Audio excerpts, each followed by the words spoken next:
Hi, my name is Tripti Naik and I'm a partner in the Corporate Tax Department at PwC Sunning Hill. With me, I have the pleasure of introducing Eduardo Paiva, a partner in the Angolan tax practice. Eduardo, would you be able to shed some light for our clients in terms of the challenges that they would face in looking at investing in Angola? The first one is to know the reality of the country, because it's not an easy country to work in and to invest in.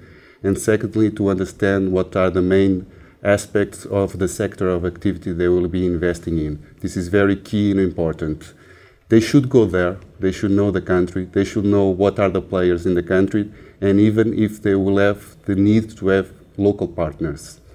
The second main and very important aspect is to follow the foreign investment process properly. Many times investors to try to speed up the things, because this is a very bureaucratic process. It can take from 4 to 6 months to establish a new entity in Angola to operate. They tend to go around some aspects of it. If they do that, they can have very hard problems in the future going forward. Eduardo, in terms of established businesses in Angola, what are the challenges that an established business would face going forward? Compliance, compliance, compliance. As I said, it's very hard to work in Angola, and they should comply with all aspects related with their activity. They need to be very careful when respects to training local people, because if they want to get work permits for their foreign employees, they need to comply with what they establish with the Angolan government on training local people. When they want to get money into the country, they need to be very careful, because there are very strict foreign exchange restrictions in Angola, and they need to comply with it. Otherwise, they will not be able to get any dividends of their investment out of the country.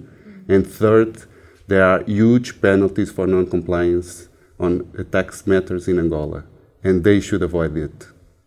Companies are always interested in what the future holds for them when they're investing in a new jurisdiction. Can you maybe shed some light in terms of administrative, legislative, or bureaucratic processes and challenges that companies would face or that are sitting on the horizon? Yes, there is a tax reform ongoing at this stage in Angola. There are expected new legislative changes going forward, and this will be quite a challenge for all the players in the country. There are new transfer pricing rules.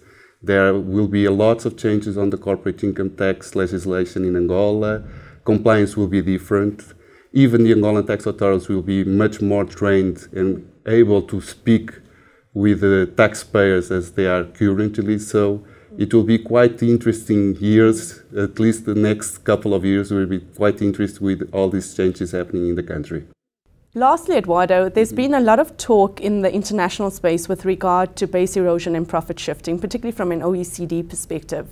What is the Angolan Revenue Authority's position with regard to BEPS? There is no position currently on BEPS. I don't know if you are aware, but Angola is not an OECD member, although they listen to the guidelines of OECD, but they don't follow it as strict as other countries do. And they currently are not looking at BEPS as something that they need to address immediately, but rather probably only on a long future, because they are more worried with the ongoing tax reform. Eduardo, thank you so much for that. I do think Angola is going to be one of the hot countries that investors are looking at in Africa.